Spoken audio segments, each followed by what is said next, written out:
नमस्कार दोस्तों, स्वागत है आपका अपने YouTube चैनल में। हमारा टॉपिक होने वाला एक और हिंदी प्रैक्टिस सेट। अगर आपने पिछले प्रैक्टिस सेट नहीं लगाए, एक बार पिछले प्रैक्टिस सेट लगाओ, क्योंकि जो भी हमारे क्वेश्चन कराए जाते हैं वो सब है जो प्रीवियस ईयर में आए हुए हैं। तो शुरू कर लेते हैं अपने पहले क्वेश्चन के साथ। जो हमारा पहला क्वेश्चन दिया गया है, कृषक संस्कृति का महाकाव्य कहा जाता है। ठीक है, चार ऑप्शन दिए गए हैं, निर्मला, गबन, सेवा सदन और गोदान।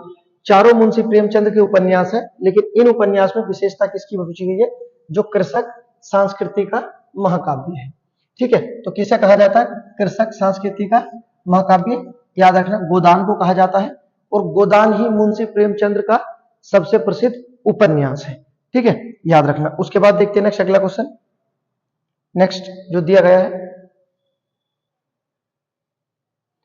जो किए गए उपकारों को मानता हो, जो किए गए उपकारों को मानता हो उसे कहते हैं कृतज्ञ। अगर होता जो किए गए उपकारों को ना मानता हो, ठीक है, अगर ना मानता हो तो हो जाता कृतघ्न। ठीक है, तो कृतज्ञ और कृतघ्न दोनों होते हैं, याद रखना, एक दूसरे के विलोम शब्द भी होते हैं। उसके बाद देखते हैं नेक्स्ट, अगला क्वेश्चन।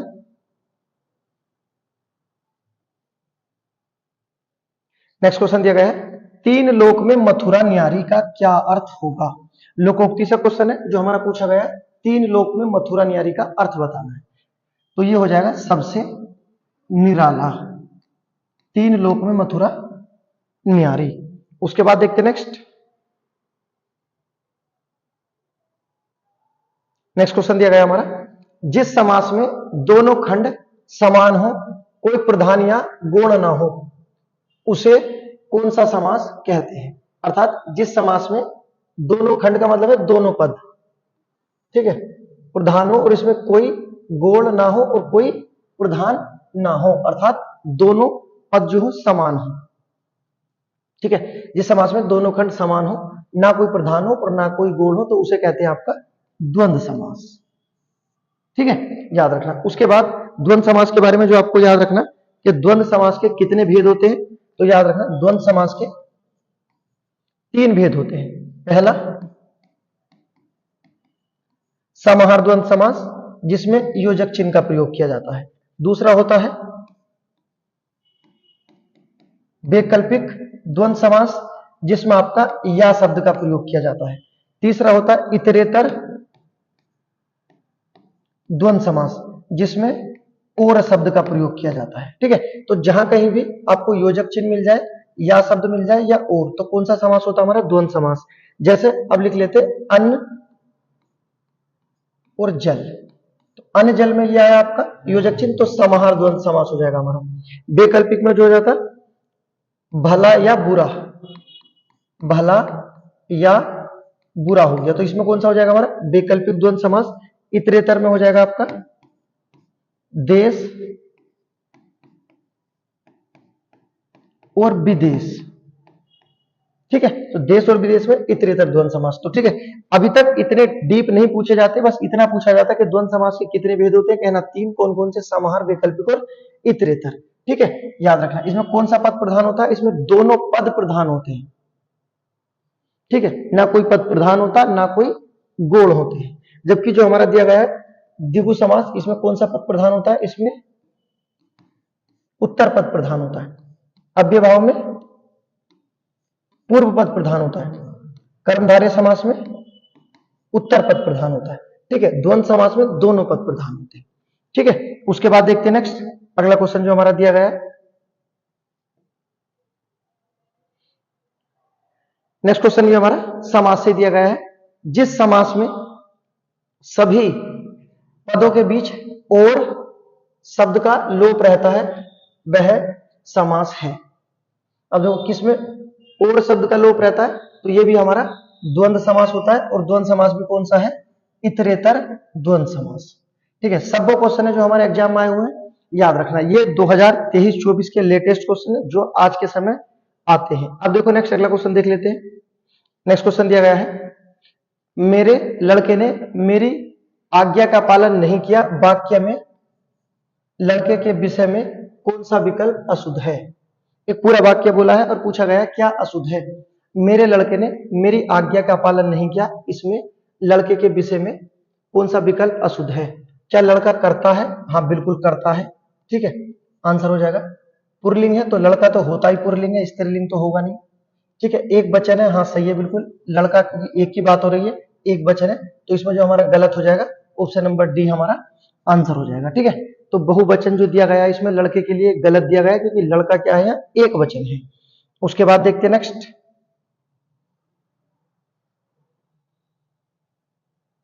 नेक्स्ट दिया गया है प्राणतव्य के आधार पर सभी स्वर होते हैं। प्राणत्व के आधार पर सभी स्वर क्या होते हैं? महाप्राण, प्राण, उसका उपरोक्त दोनों या अल्प प्राण। तो जितने भी स्वर होते हैं सभी क्या होते हैं हमारे? अल्प प्राण होते हैं। याद रखना, जितने भी स्वर होते हैं हमारे सब क्या होते हैं? सघोष होते हैं। ठीक है, उस स्वर को संस्कृत में किस नाम से जानते हैं? स्वर में संस्कृत को अच नाम से जानते हैं। ठीक है, याद रखना। अब जो हमारा विकल्प बना कौन सा बना? ऑप्शन नंबर डी हमारा आंसर हो जाएगा। ठीक है, इस सभी स्वर क्या होते हैं ना? अल्प प्राण होते हैं, और अगर होता सघोष तो सघोष भी होते हैं। उसके बाद देखते हैं नेक्स्ट अगला क्वेश्चन। नेक्स्ट देखते हैं जो दिया गया है, किसी मुद्दे पर लेख लिखने में उस ताजी घटना का उल्लेख करना जिसके कारण वह मुद्दा चर्चा में आया हो क्या कहलाता है? ऑप्शन दिए गए हैं, संचार से हमारा, आप एड, न्यूज पैक, उसके बाद पीठ पत्रकारिता या पेज 3 पत्रकारिता। तो क्या कहा जाता है? जो मुद्दा गरमाया हुआ होता है उसे कहते हैं news pack. Option number B हमारा आंसर हो जाएगा। ठीक है, देखो इस तरह के क्वेश्चन है जो हमारे जनसंचार से भी आए हुए हैं, सब लेटेस्ट क्वेश्चन होंगे, सब आधुनिक हिंदी के क्वेश्चन होंगे। उसके बाद देखते हैं नेक्स्ट अगला क्वेश्चन। शुद्ध वर्तनी, हमेशा क्वेश्चन पूछा जाता है शुद्ध वर्तनी से, गलत नहीं होना चाहिए। कौन सा शब्द अंत्याक्षरी शुद्ध लिखा हुआ है? जो शब्द दिया गया है तीनों में ही अंतराक्षरी लिखा गया है, कौन सा रूप हमारा शुद्ध हो जाएगा? तो इसमें जो हमारा शुद्ध रूप दिया गया है ऑप्शन नंबर बी हमारा सही रूप हो जाएगा। क्या लिखा है? अंत्याक्षरी हमारा शुद्ध रूप लिखा हुआ है। ठीक है, उसके बाद देखते हैं नेक्स्ट। शुद्ध वर्तनी से क्वेश्चन है, आते रहते हैं, गलत नहीं होना चाहिए। अगला देखते हैं, ये भी हमारा वर्तनी से क्वेश्चन है, और इसमें क्वेश्चन पूछा है अशुद्ध बताना है, वर्तनी अशुद्ध है। उज्जवल क्या सही लिखा है? कवित्री, कवित्री, मोक्ष। देखो उज्जवल तो शुद्ध लिखा है, मोक्ष भी शुद्ध लिखा है। अब कवित्री में गलत होगा जो लिखा हुआ, तो कौन सा रूप हमारा गलत है? ऑप्शन नंबर जो सी है ये हमारा गलत है। ठीक है, जबकि जो बी लिखा हुआ है ये सही है। तो अशुद्ध वर्तनी कौन सी हो जाएगी हमारी? ऑप्शन नंबर सी हमारा आंसर हो जाएगा। उसके बाद देखते हैं नेक्स्ट।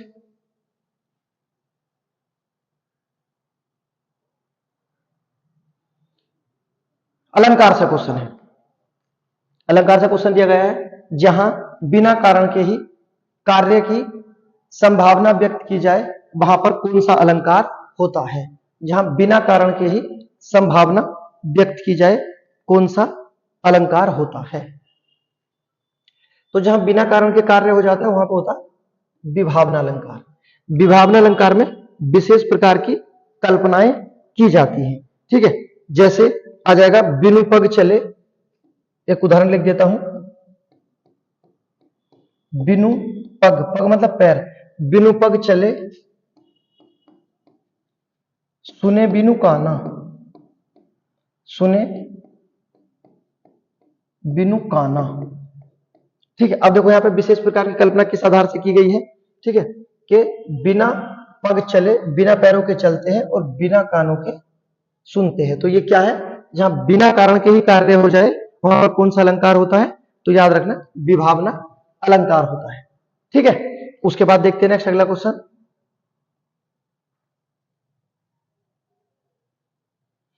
नेक्स्ट अगला क्वेश्चन भी हमारा अलंकार से है, और जब अलंकार से क्वेश्चन आएंगे तो अलंकार के बारे में तो हम लिखते हैं कि अलंकार के जो पर्यायवाची शब्द होते हैं बहुत महत्वपूर्ण है, पर्यायवाची के आधार पर भी आते हैं, जैसे आभूषण, आभूषण के बाद गहना, जेवर, जेवर के बाद पदक। किसके पर्यायवाची? हमारे अलंकार के पर्यायवाची है। अलंकार के संस्थापक किसे कहा जाता है? अलंकार का संस्थापक, आचार्य वामन को बोला जाता है। जबकि अलंकार की परिभाषा किसके द्वारा दी गई है? व्यक्ति का नाम याद रखना, आचार्य दंडी द्वारा दी गई है। आचार्य दंडी की महत्वपूर्ण पुस्तक आती है 10 कुमार चरित्र। क्या होता है? 10 कुमार चरित्र आचार्य दंडी की महत्वपूर्ण रचना है। जबकि पूछा जाए आचार्य दंडी किसके दरबार में रहते थे, तो याद रखना ये नरसिंह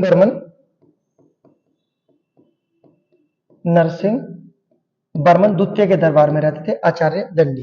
ठीक है, तो अलंकार के बारे में जानकारी याद रखना। और यहाँ क्या क्वेश्चन हमारा दिया गया है, जहां कारण होने पर भी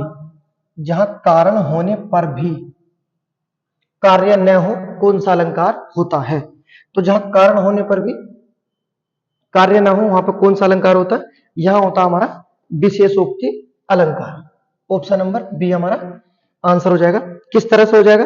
ये इस तरह से हो जाएगा, जैसे एक उदाहरण लिख देता हूं, आपकी समझ में आ जाएगा। पानी के बीच मीन प्यासी। ठीक है, देखो कारण तो है कि पानी पी सकती है, लेकिन ये क्या बना हमारा उदाहरण? पानी बीच मीन प्यासी। ये हमारे कौन से अलंकार का उदाहरण है? तो याद रखना विशेषोक्ति अलंकार का उदाहरण है। उदाहरण के आधार पर समझाया गया है। और ये याद रखना उदाहरण बहुत ज्यादा पूछा जाता है एग्जाम में। और इससे पीछे जो बताया था विभावन अलंकार का कि बिनु पग चले सुने बिनु काना, इस तरह से याद रखना है। उसके बाद देखते हैं नेक्स्ट अगला क्वेश्चन।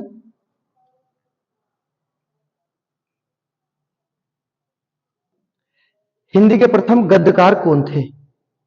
हिंदी के प्रथम गद्यकार पूछा गया है। तो हिंदी के प्रथम गद्यकार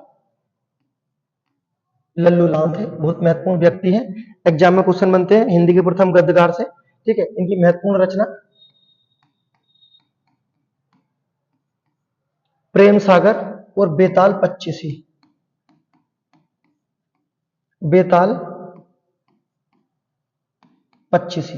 ठीक है, किसकी रचना है? तो याद रखना लल्लू लाल की महत्वपूर्ण रचनाएं हैं। उसके बाद देखो यहां पर जो दिया गया है भारतेंदु हरिश्चंद्र।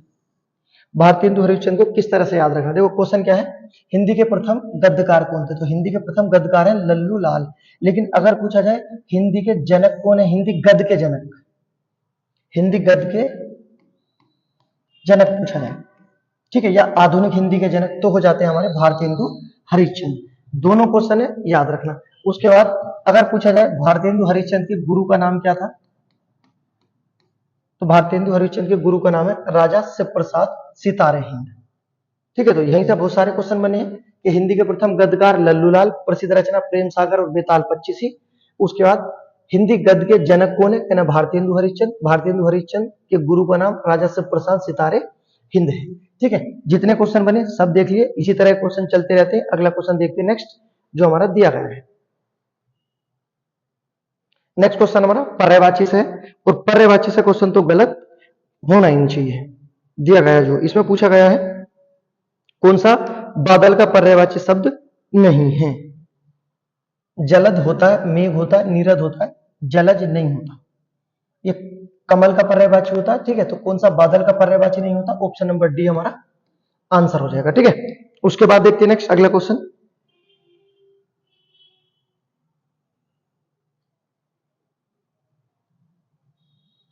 बादल राग कविता के लेखक कौन थे? कविता पूछा गई है, कविता का नाम क्या है? बादल राग। कविता के लेखक कौन थे? तो ये हमारे हो जाएंगे सुमित चला Suryakant Tripathi Nirala. Option number B हमारा आंसर हो जाएगा। ठीक है, सूर्यकांत त्रिपाठी निराला। उसके बाद जो आपको याद रखना है कि सूर्यकांत त्रिपाठी निराला का उपनाम क्या है, किस नाम से जाने जाते हैं? तो ये हमारे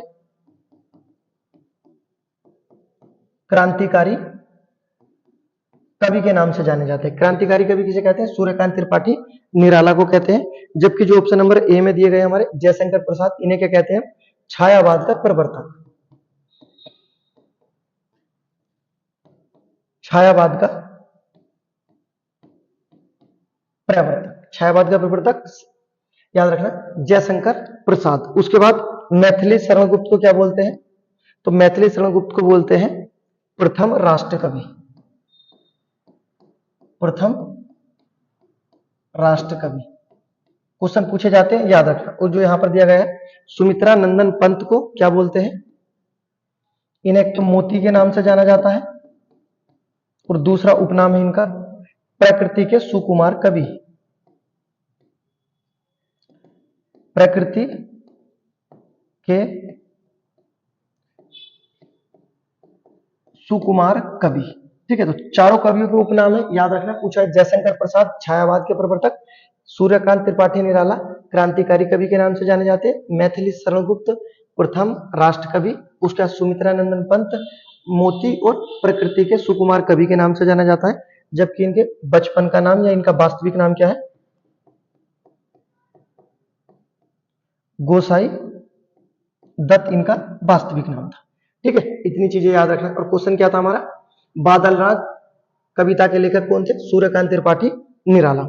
निराला की अन्य रचनाएं भी पूछी जाती हैं जो लड़कियों के नाम से आती हैं, जैसे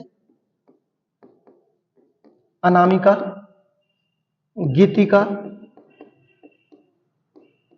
अनामिका, गीतिका,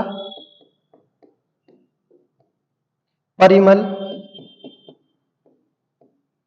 गीत गुंज, गीत गुंज के नाम से आएंगे, ठीक है, याद रखना। उसके बाद देखते हैं नेक्स्ट अगला क्वेश्चन जो हमारा दिया गया है,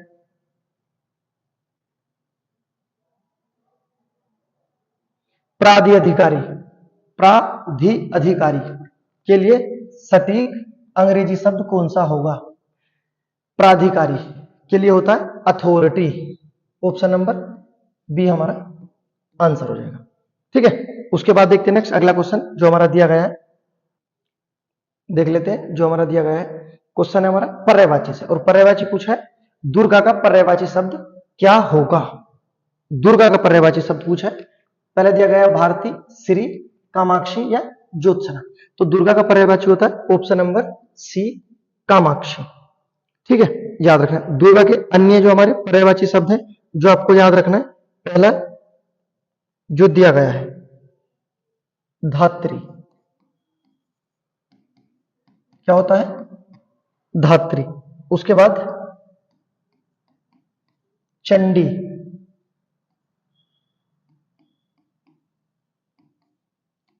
चंडी, चंडिका, भवानी कुमारी, उसके बाद सिंह वाहिनी,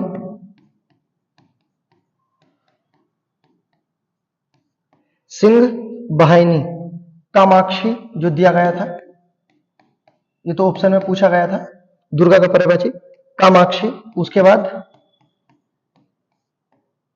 शिवा,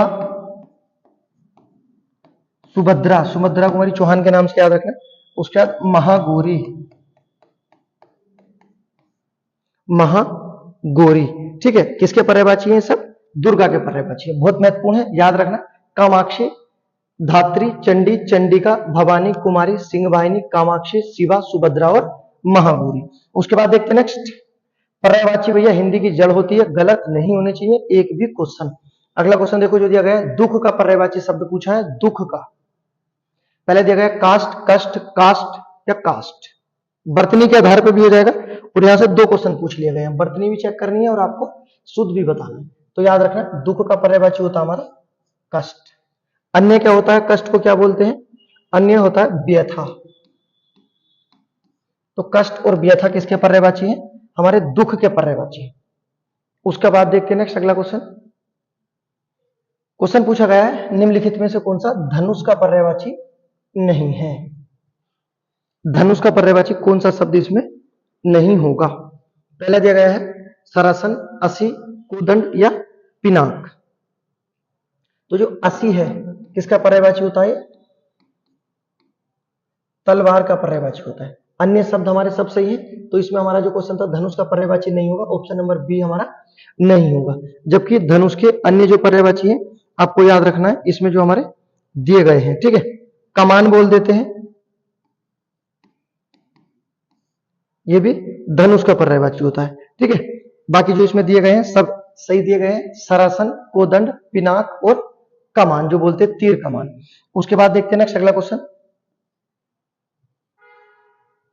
पर्यायवाची से थे, अब हमारा विलोम शब्द से क्वेश्चन है। इसमें पूछा गया है एकल का विलोम शब्द क्या होगा? एकल। एकल का होता है सिंगल और एकल का क्या हो जाएगा? बहुल, मतलब बहुत अधिक। ऑप्शन नंबर डी हो जाएगा। ठीक है, पर्यायवाची से थे। अब हमारे विलोम शब्द से क्वेश्चन है, देखते हैं नेक्स्ट। अगला क्वेश्चन भी हमारा विलोम शब्द से दिया गया है, गलत तो होना ही नहीं चाहिए और देखते ही याद आना चाहिए। जो हमारा दिया गया है एकाग्र। एकाग्र होता है जो एक जगह ध्यान लगा के रखता है, तो इसका विलोम हो जाएगा चंचल। ऑप्शन नंबर ए हमारा आंसर हो जाएगा। उसके बाद देखते हैं नेक्स्ट, कौन सा शब्द ऐहिक शब्द का विलोम शब्द है? ऐहिक का, ऐहिक का हो जाएगा पारलौकिक। ऐहिक और पारलौकिक। ठीक है, विलोम शब्द बिल्कुल याद होने चाहिए, ऑप्शन से काम नहीं चलेगा कि ऑप्शन से याद है। अगला देखते हैं नेक्स्ट क्वेश्चन, ये हमारा वाक्यांश क्वेश्चन है। हर टॉपिक से क्वेश्चन दिया गया है, वाक्यांश क्वेश्चन है। क्या दिया गया है? जिससे बढ़कर ऊंचा कोई ना हो उसे क्या कहेंगे? जिससे बढ़कर कोई ऊंचा ना हो उसे कहेंगे उच्चतम। ऑप्शन नंबर सी हमारा आंसर हो जाएगा। उसके बाद देखते हैं नेक्स्ट,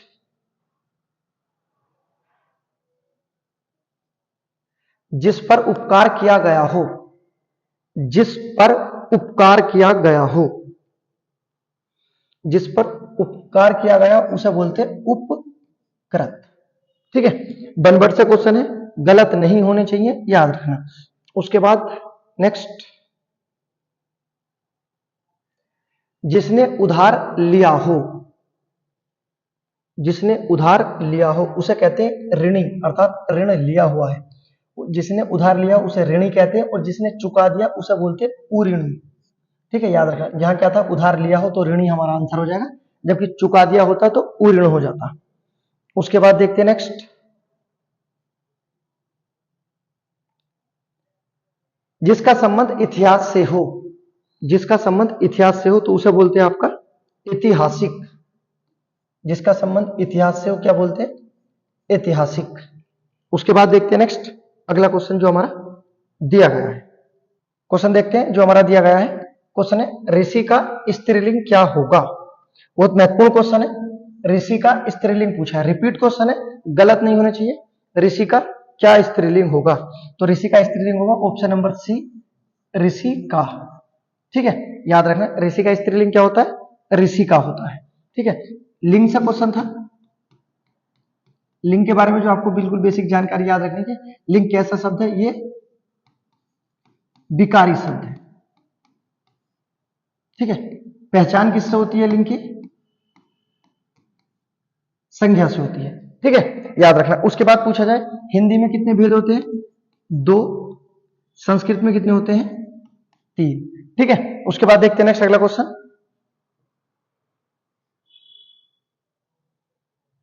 नेक्स्ट क्वेश्चन पुरलिंग से है। पहला स्त्रीलिंग से था, अब बताना पुरलिंग शब्द का चयन करना है। तो पुरलिंग में कभी भी होता है, पुरलिंग है। चीता भी पुरलिंग है। ऑप्शन नंबर सी हमारा आंसर हो जाएगा। नदी क्या है? स्त्रीलिंग है।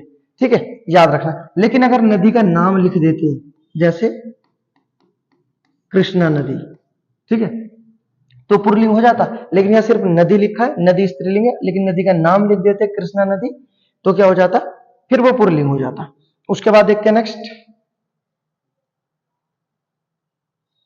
विशेषण से क्वेश्चन है हमारा। विशेषण के बारे में बिल्कुल बेसिक जानकारी।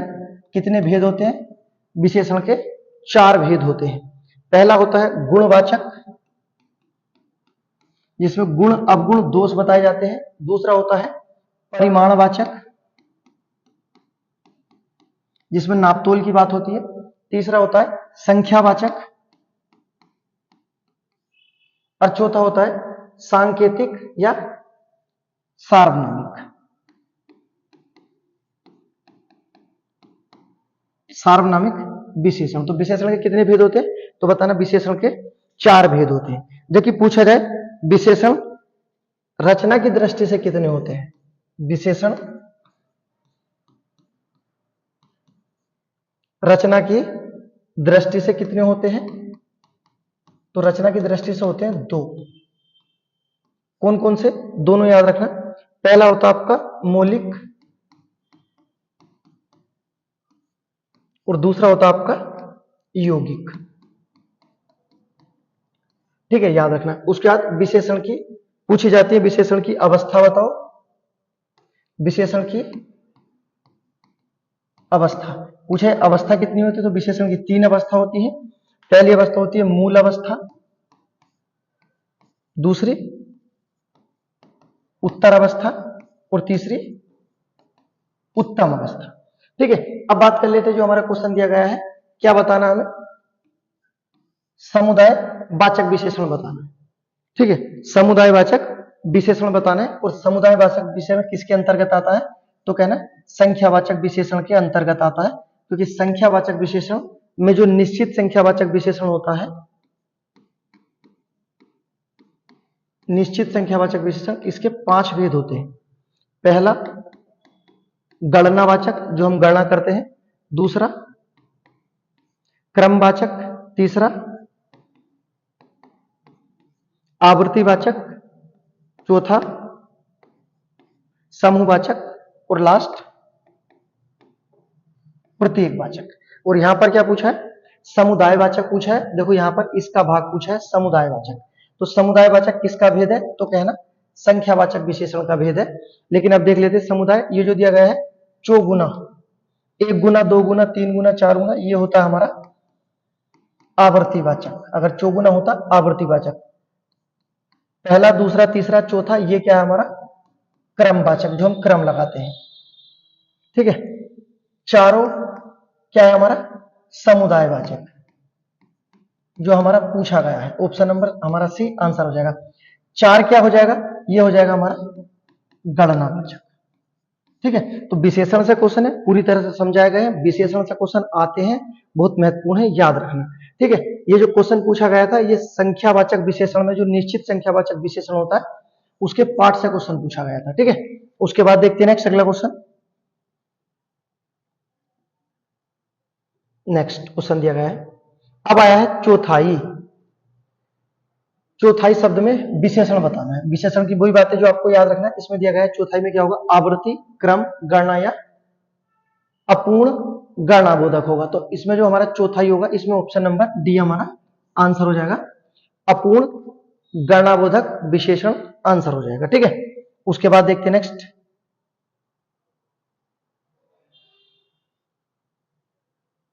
तत्सम से क्वेश्चन है, तत्सम से क्वेश्चन नहीं आया था, देख लेते जो हमारा दिया गया है।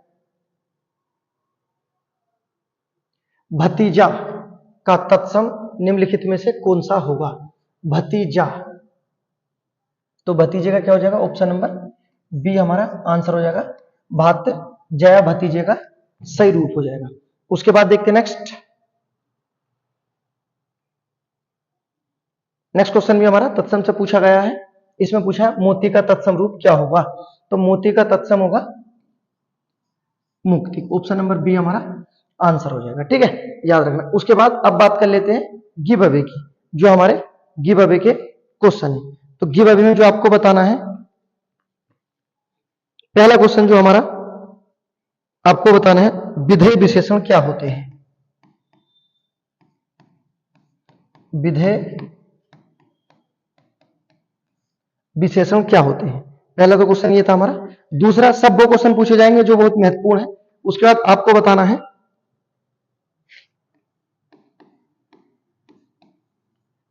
पश्चिमी हिंदी में कौन कौन सी भाषाएं आती हैं? पश्चिमी हिंदी में कौन कौन सी भाषाएं आती हैं? और उसके बाद नेक्स्ट जो सबसे महत्वपूर्ण है, आपको बताना है भारत का मैक्सिम गोर्की किस व्यक्ति को कहा जाता है? भारत का